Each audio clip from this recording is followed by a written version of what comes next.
ஒரு வழியா இன்னைக்கு ரம்ஜான் ஸ்பெஷல்ல ஃபர்ஸ்ட் டைமா ட்ரை பண்ணி முட்டை மிட்டாய் செஞ்சாச்சு. செஞ்சு ஃபர்ஸ்ட் ஒரு ட்ரே சாப்பிட்டாங்க. இது 2வது ட்ரே. இதுல எனக்கு இவ்வளவுதான் கிடைச்சிருக்குது.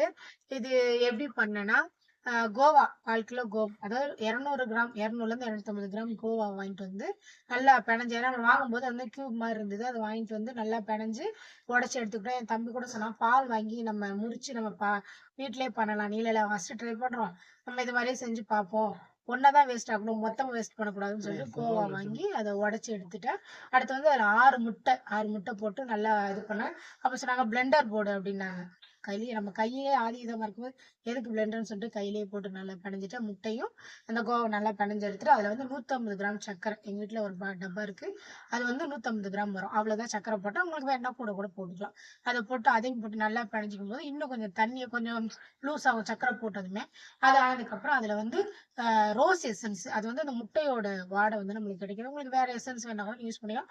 நான் ரோஸா யூஸ் பண்ணேன். அப்புறம் குங்குமப்பூ கொஞ்சம் போட்டு நல்லா கையிலேயே நம்ம பிணைஞ்சு எடுத்தோம்னா ஒரு மாதிரி அந்த நம்ம போண்டா மாவு அதுக்கு வர்ற பதத்துக்கு அது வந்துடும். வந்ததும் அப்படியே வச்சுட்டோம்னா ஃபர்ஸ்ட் ஒரு 10 நிமிஷம் வச்சுட்டு மறுபடியும் எடுத்து நான்ஸ்டிக் தவா இல்லை நான்ஸ்டிக் பேன் இருக்கும், அதில் கூட நல்லா கிண்டி எடுத்தீங்கன்னா கேக் பட்டர் இருக்கு பாருங்க, மாவு பண்ணுவோம் பாருங்க, கேக் மாவு, அந்த என்ன பதமோ அது வந்ததும் அப்படியே இந்த மாதிரி ஓவன், உங்க வீட்டுல ஓவன் இருந்ததுன்னா ஓவன் ட்ரேல லேசா ஓவன்ல வைக்கலாம். ஓவன் இல்லாதவங்களுக்கு ஒரு ஐடியா என்னன்னா, ஒரு அகலமான பாத்திரத்துல அடியில கல்லுப்பு இல்லாட்டி மணல் உங்க ஏரியால கிடைச்சதுன்னா அதை போட்டுட்டு அது மேல நடுவில் ஒரு ஸ்டாண்ட் மாதிரி வச்சு அதுல இந்த ட்ரேவை, எதை நீங்க கண்ணாடியா இருந்தாலும் சரி சாதம் வந்து எப்படி நான் சொன்னேன் அதே மாதிரி அந்த பேட்டரி இதுல ஊத்திட்டு அந்த மாவு கலையில ஊத்தி 25ல இருந்து 45 நிமிஷம் ஆகும். சரிங்களா? 25 நிமிஷம் நான் எதுக்கு சொல்றேன்னா, ஒரு சிலது வந்து ரொம்ப இது வந்து தின்னா இருக்கும், அதுக்கு வந்து சீக்கிரம் இதுவாயிடும். ஆனா கீழே வந்து அடி பிடிச்சிரும்.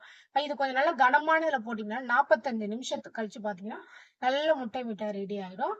உடனே நம்ம செஞ்சுட்டோமேனு பரபரன்னு சூடு அள்ளி தின்னுடாதீங்க. கொஞ்ச நேரம் அப்படியே வைங்க. கொஞ்ச நேரம் கழிச்சு கொஞ்ச நேரம்னா ஒரு 5ல இருந்து ஒரு 10 நிமிஷம் வச்சு எடுத்தீங்கன்னா நல்ல சாஃப்டான முட்டை மிட்டாய் நம்ம வீட்டிலேயே நம்ம ரெடி பண்ணிடலாம். கண்டிப்பா ட்ரை பண்ணி பாருங்க. நல்லா இருக்கு. நான் ஃபர்ஸ்ட் ட்ரையே எனக்கு நல்லா வந்திருக்கு. ஸோ அப்ப இன்னும் பண்ண பண்ண இதுலயே 2, 3 வெரைட்டிலாம் இருக்குன்னு சொல்றாங்க. ஃபர்ஸ்ட் நான் இது ட்ரை பண்ணியிருக்கேன். ரொம்ப நல்லா இருக்கு. நீங்களும் ட்ரை பண்ணி பாருங்க. ட்ரை பண்ணிட்டு எப்படி இருக்குன்னு சொல்லுங்க. ஓகேங்களா?